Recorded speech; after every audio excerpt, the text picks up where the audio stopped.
Bom, boa noite a todos. É, nós, bom, quase boa tarde, boa noite. Boa Apresentar noite. nosso palestrante agora, agora nessa sessão, professor Dr. Fábio Aristimuno Vargas, doutor pelo programa PROLAN da Universidade de São Paulo, mestre em Direito Internacional pela Universidade de São Paulo, professor da Univel e da Unioeste. Você falará das questões das fronteiras fechadas, veias abertas, impacto da pandemia nesse fluxo migratório na tríplice fronteira Argentina, Brasil e Paraguai. Professor Fábio, agradeço a sua presença, a sua disponibilidade, em nome da Academia de Direito Nacional, professor Wagner. Professor, fica à vontade, por favor, nos brinde com esse excelente tema. Muito obrigado pela apresentação. Boa noite, Luiz Felipe. Boa noite a todos, boa noite a todas. É sempre uma satisfação estar presente no Congresso Brasileiro de Direito Internacional. Como o professor Wagner postou hoje, o maior congresso de direito internacional do mundo. Então é realmente uma honra estarmos todos aqui. Você me ouve bem, Luiz Felipe? Eu Está me estou ouvindo ouvindo? bem, o senhor, professor? Estou ouvindo Perfeito. bem. Ótimo. Então hoje eu vou falar para vocês a respeito do impacto do fechamento das fronteiras para a tríplice fronteira formada entre o Brasil, a Argentina e o Paraguai. Deixa eu ver se eu consigo passar o slide. Ah, sim, passou. Ok.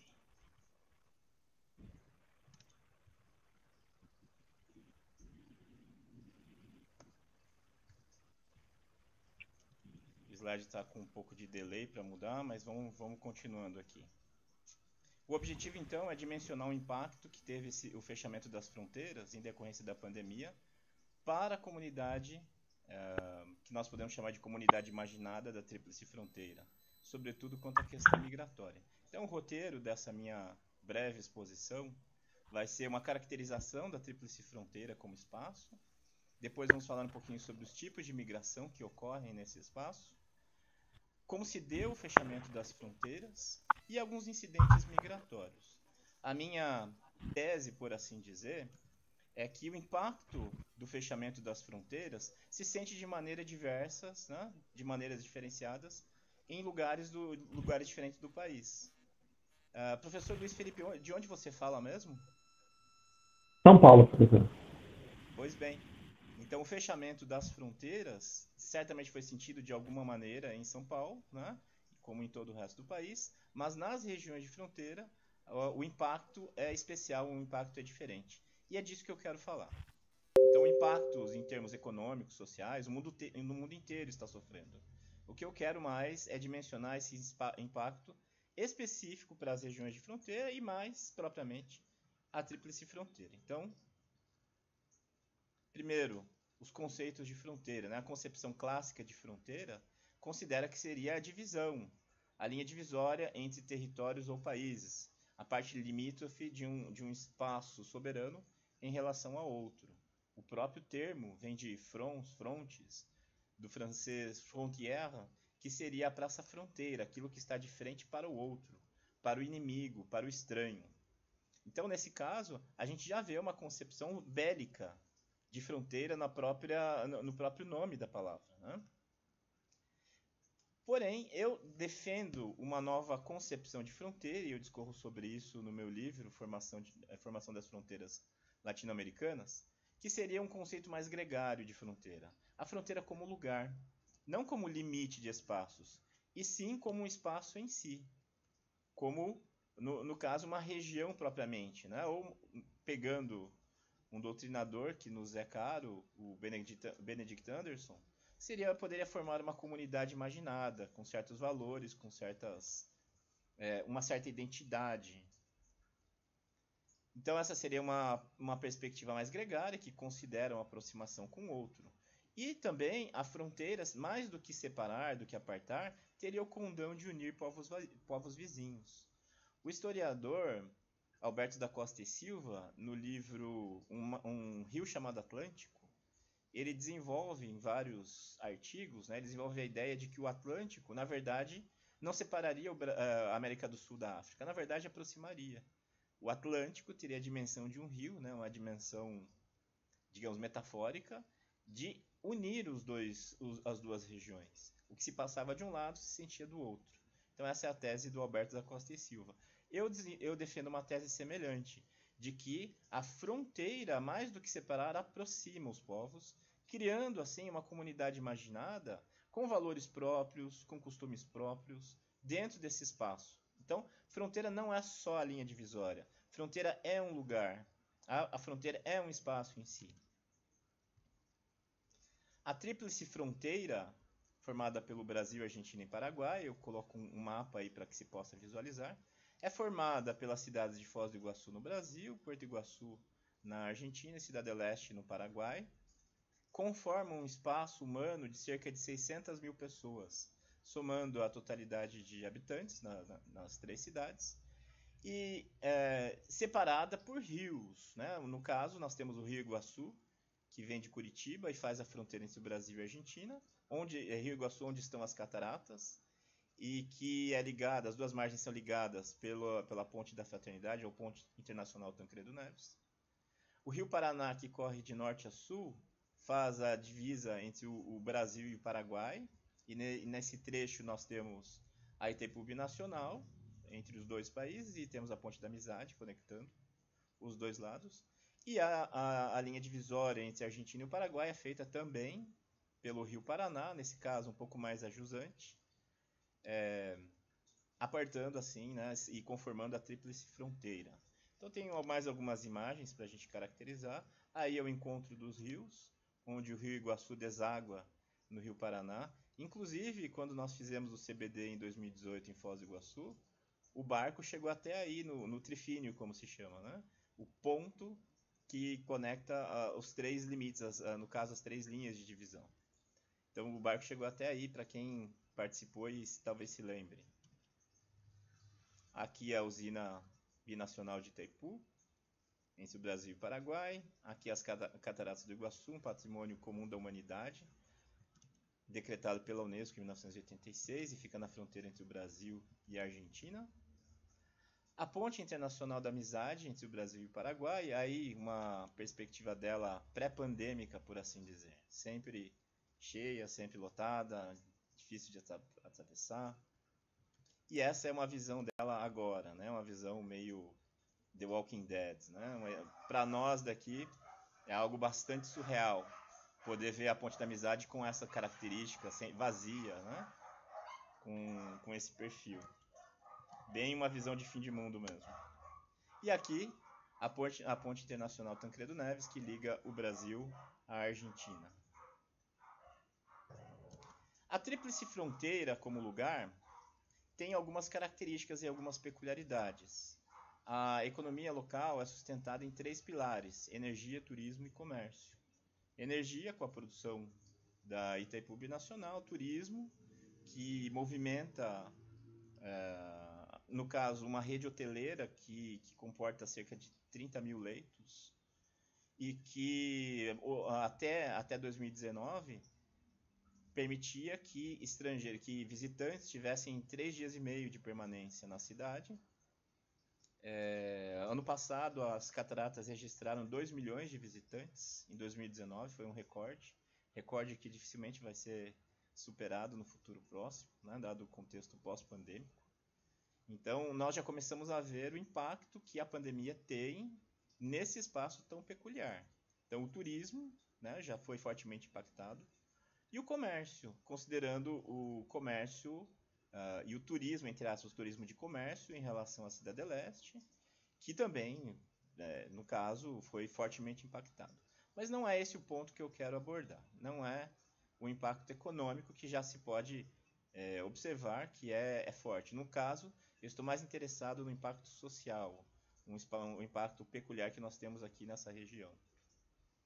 E algumas particularidades. Relações familiares, né? É normal que famílias estejam em lados diferentes da fronteira. De um lado, os filhos, outros pais que ficaram por lá. Tem muitas famílias brasileiras que vivem no Paraguai. O Consulado Geral do Brasil e Cidade do Leste tem jurisdição para cerca de 220 mil pessoas, 220 mil brasileiros instalados no Paraguai. E muitos filhos dessas famílias vêm para o Brasil, vêm estudar em Foz do Iguaçu, vêm se estabelecer aqui, mantêm relações com a cidade, utilizam o SUS, enfim. Então há relações familiares intensas, né, em várias conformações familiares. Relações laborais também. É comum que pessoas vivam em um lado e trabalhem no outro. Que de 30 mil postos de trabalho no comércio de Cidade do Leste, cerca de metade, 15 mil, são ocupados, ou eram até então ocupados por brasileiros. Pessoas que vivem no Brasil e todos os dias trasladavam para o lado de lá para trabalhar. E também o inverso acontece. Muitos paraguaios vêm todos os dias para o Brasil e argentinos, né? Muitas empregadas domésticas. A questão da educação. Muitas famílias têm questões educacionais do outro lado. Moram no Paraguai, mas os filhos estudam no Brasil. Ou o contrário. Tem um fenômeno recente, de alguns anos para cá que tem acontecido, de cursos de faculdades de medicina no Paraguai. Então, vêm estudantes de vários lugares do Brasil, se instalam em Foz do Iguaçu e fazem o curso de medicina no Paraguai. Então, aí seria uma migração que a gente poderia caracterizar como pendular. Então, vão de manhã, fazem a faculdade, e quando terminam as atividades acadêmicas, retornam para cá. Então, é um fluxo permanente, né? Como se chama, pendular.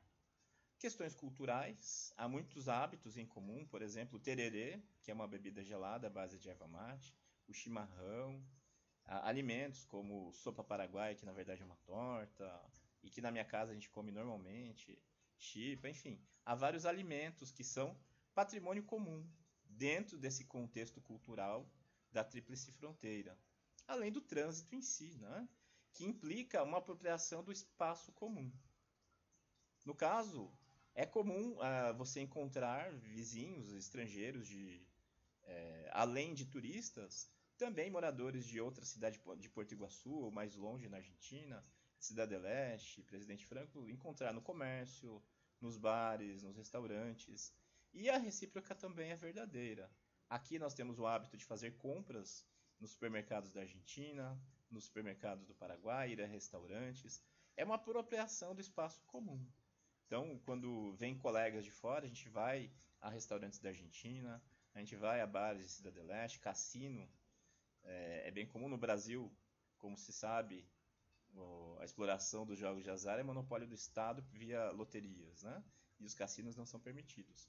Já aqui é super comum a gente ir a cassinos em Porto Iguaçu, em Cidade do Leste, algo que eu fazia desde a minha juventude. Então, eu e meus colegas de colégio íamos para o cassino, gastávamos e quem ganhasse pagava a pizza da noite, né? Então é uma prática bem comum aqui. E disso tudo, dentre outros vários elementos que a gente poderia aprofundar, mas o tempo não nos permite, ajuda a formação de uma identidade local, ou, utilizando a concepção de comunidade imaginada do Benedict Anderson, uma comunidade imaginada trinacional, que se entende como uma unidade, que se entende como tendo certas particularidades, certas peculiaridades que a caracterizam.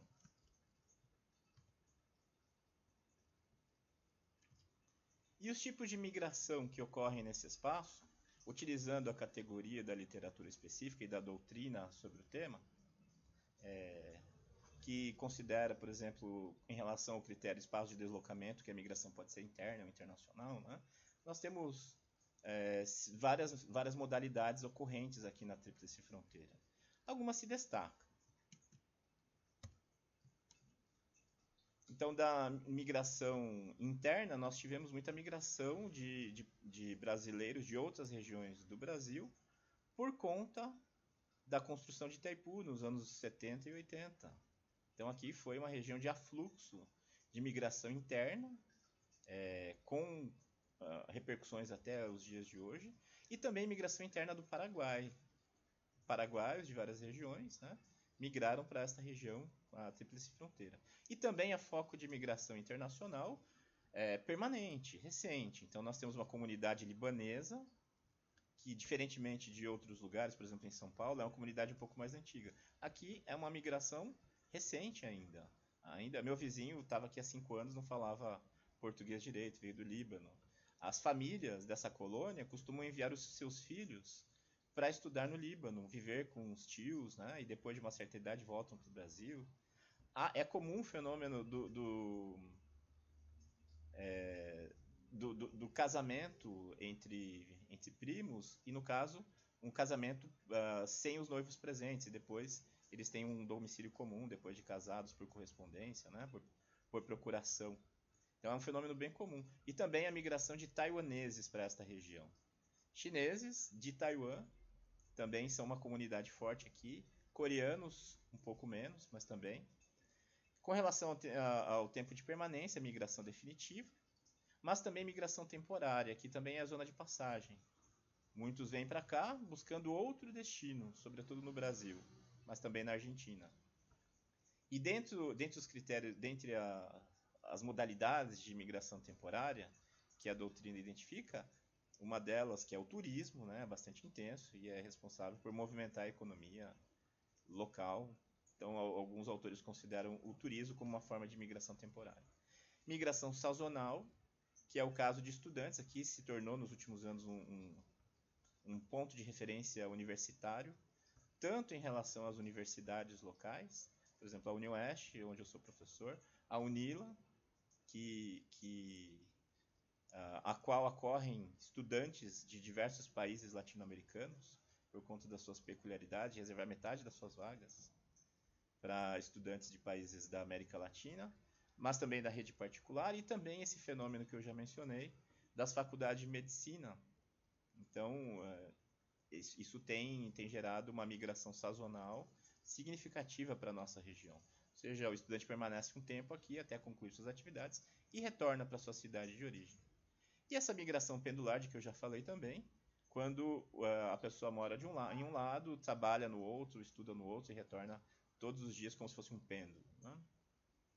Com relação às formas como se deu a migração, nós temos a migração espontânea ou forçada, a migração fronteiriça, que é a mais característica daqui, quando a pessoa mantém relações sociais em vários pontos, em ambos, ou no caso, os 3 lados da fronteira. O nomadismo, que é cada vez mais infrequente, mas que ainda existe, índios que migram, seja por estarem desaculturados, índios que se tornaram sem terras, né, e que vagueiam entre as fronteiras, ou então índios que também navegam ainda o rio e trasladam o rio. Isso é cada vez menos frequente, mas ainda existe. E também a migração regular e irregular. Todas elas, enfim, todas as modalidades são presentes aqui em nosso contexto. E as 3 que estão em vermelho têm um significado mais especial, por assim dizer. Com relação ao fechamento das fronteiras, uma cronologia, que, como eu disse no início, o fechamento da fronteira é sentido de diversas maneiras, né, em diferentes locais. Então, no Brasil, o governo brasileiro, em 6 de março, publicou a Lei 13.979, que definia as medidas possíveis a serem empregadas pelo governo para combater a pandemia. O governo argentino fechou a fronteira, fechou a ponte, no nosso caso aqui, né, a ponte Tancredo Neves, quando passou a implementar um controle sanitário pelo Decreto Nacional de Urgência. O governo do Paraguai, no dia 18 de março, determinou a redução dos postos de controle, apenas 13, de 46 para 13 postos de controle, e proibição de ingresso. E o Paraguai é um país bastante rigoroso nesse controle de ingresso de nacionais, como eu já vou explicar um pouquinho mais. E o Brasil publicou a portaria interministerial número 125, assinada pelo então ministro da Justiça Sérgio Moro, pelo então ministro da Casa Civil Walter Braga Neto e pelo então ministro da Saúde, não é o Teixe, me fugiu agora, o Mandetta, Luiz Henrique Mandetta. E aí, aplicando o inciso 6º do artigo 3º daquela lei, e determinou assim a restrição excepcional e temporária da entrada e saída do país por rodovias, portos e aeroportos, que no caso daqui implicou o fechamento das fronteiras, o fechamento das pontes. E o governo argentino, no dia 29 de março, ampliou as restrições, fechando a ponte Tancredo Neves. E aí algumas consequências, alguns acontecimentos, incidentes, vamos chamar assim, incidentes migratórios. 2 horas depois que a ponte da Amizade foi fechada, por determinação do governo brasileiro, por conta da portaria 125, 3 venezuelanos ficaram presos na ponte. Então foi uma situação bastante inusitada. Então tinha acabado de ser fechada, então eles estavam ingressando, eles estavam indo para o Brasil, eles identificavam 2 deles como moradores em Curitiba, mostraram os documentos, mas ainda assim não foi permitido o seu ingresso. E eles tampouco podiam voltar para o Paraguai, que o Paraguai também não permitia o reingresso. E eles ficaram 2 dias sobre a ponte da Amizade, né, acampados ali, sem poder ir para um lado nem para o outro. Então é uma situação bastante inusitada essa, né? É um limbo jurídico internacional, tal como o do personagem do Tom Hanks no filme O Terminal, quando o personagem dele fica no aeroporto e não pode entrar no país e não tem o que fazer. Que é baseado na história real de Mehran Karimi Nasseri, um cidadão originalmente da Pérsia, o Irã, e que ficou vivendo por 18 anos, entre 1988 e 2006, no aeroporto Charles de Gaulle, em Paris. Então é um limbo jurídico parecido com esse, né, da realidade e da ficção. Mas não foi um caso isolado. Esse caso dos 3 venezuelanos, eu e um colega advogado de direitos humanos, íamos entrar com um mandado de segurança para tentar permitir o seu ingresso. Só que eles conseguiram retornar ao Paraguai e depois perdemos contato com eles. Mas foi um limbo jurídico aí. E não foi um caso isolado. Argentinos ficaram retidos do lado do Brasil. Quando o presidente Fernandes suspendeu as repatriações, então vários argentinos ficaram aqui. Na ponte Tancredo Neves, a Polícia Federal e o Exército passaram a fazer doações a esses argentinos que não podiam voltar a seu país. Brasileiros poderiam vir. Vocês podem ver que a ponte até estava fechada com cerca. E depois, ao longo do mês de abril, aquela questão na Ponte da Amizade se agravou, porque vários paraguaios não podiam ingressar no país e ficaram acampados sobre a ponte. Então, o Paraguai tem um controle sanitário bastante estrito. A pessoa, após ter autorizado seu ingresso no país, e só pode ser nacional ou estrangeiro residente, tem que ficar 14 dias em quarentena num abrigo. Eles têm abrigos públicos. Então, eles não admitiam ingresso, né, enquanto não tivesse espaço liberado nos abrigos públicos para quarentena. Então, muitas pessoas ficaram dias acampadas aí sobre a Ponte da Amizade e iam sendo liberadas aos poucos. A Polícia Federal Brasileira chegou a contabilizar 97 pessoas de uma só vez acampadas sobre a Ponte da Amizade nesse limbo, né, no aguardo de ingresso. E aí nós tivemos consequências. Vários deles se contaminaram ali naquele contexto, na aglomeração. Então, em um dia, 63 se contaminaram e entraram contaminados no Paraguai. Então, é uma situação bizarra, né? Um limbo jurídico que acabou gerando consequências de saúde bastante severas. Aí, mais uma imagem, né? E na imagem anterior tinha crianças, mulheres grávidas. Aqui uma outra particularidade. No dia 6 de julho, Foz do Iguaçu recebeu 10 mil máscaras N95 da China, que é uma particularidade que a gente pode ver sob o ponto de vista da geopolítica. Porque o Paraguai não tem relações com a China, tem relações com Taiwan. O Brasil, ao contrário, o Brasil tem relações com a China, mas não tem com Taiwan.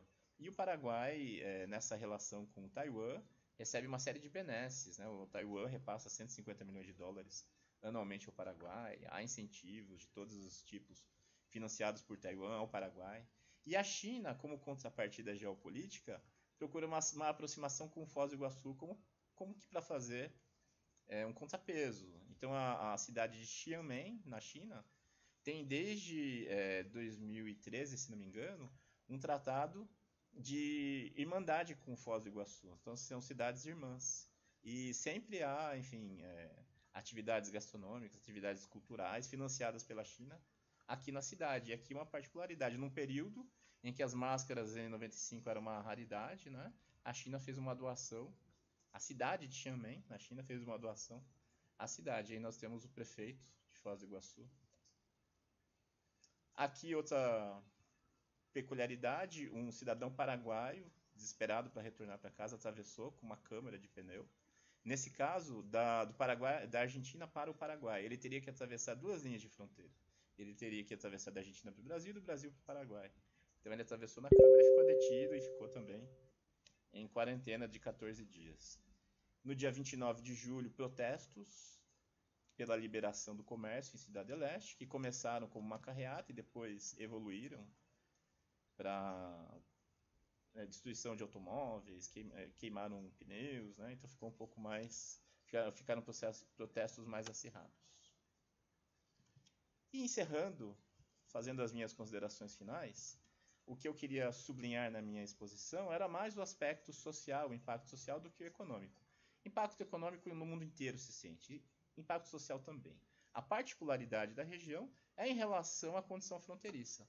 Você fechar a fronteira aqui gera impactos para a família, para a saúde, para o trabalho, circulação de veículos. Se você quer visitar a sua mãe, você está fazendo isolamento social, mas a sua mãe, ou alguém da sua família, ou algum amigo precisa de ajuda, você vai sair, você vai dar um jeito.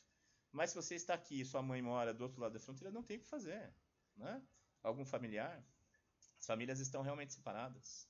Ou brasileiros que dependem do SUS, brasileiros que vivem no Paraguai e dependem do SUS, às vezes medicamentos de alto custo, tratamentos que estão sendo feitos, tudo isso foi interrompido. Questões laborais, né? Circulação de veículos, muita gente tem veículo, mora no Brasil, tem veículo de placa paraguaia ou o inverso, e os veículos não têm mais a livre circulação que tinham. Então, a minha tese, a tese que eu defendo aqui, né, entre aspas, é que o fechamento das fronteiras representa um fator centrífugo de desarticulação dessa comunidade imaginada trinacional. Porque não é apenas um impacto econômico. A própria conformação dessa comunidade acaba sendo abalada pelo fechamento das fronteiras. Então, a especificidade da condição fronteiriça precisa ser considerada, né, para dimensionar as consequências do fechamento das fronteiras. E era isso que eu gostaria de expor hoje. E agradeço a atenção e fico à disposição. Bom, professor Fábio, nosso tempo está quase estourando, então a gente agradece as suas colocações, né, que são bem importantes nessa situação pandêmica, e sempre relembrar a questão de quanto mais cooperarmos nesses 3 países, frente na tríplice fronteira, que tem dia a dia que o senhor comentou, mais estruturado a situação fica, até um país poder ajudar o outro de uma maneira mais efetiva. Né? Com certeza, então, Luiz Felipe. Professor Wagner, a BDI agradece muito a sua disponibilidade e acho que nosso tempo está estourado, então vamos ter que seguir em frente. Mas, de novo, obrigado, professor. Eu que agradeço. E boa noite a todos. Boa noite a todos, obrigado pela presença. Vamos à próxima palestra. Muito obrigado.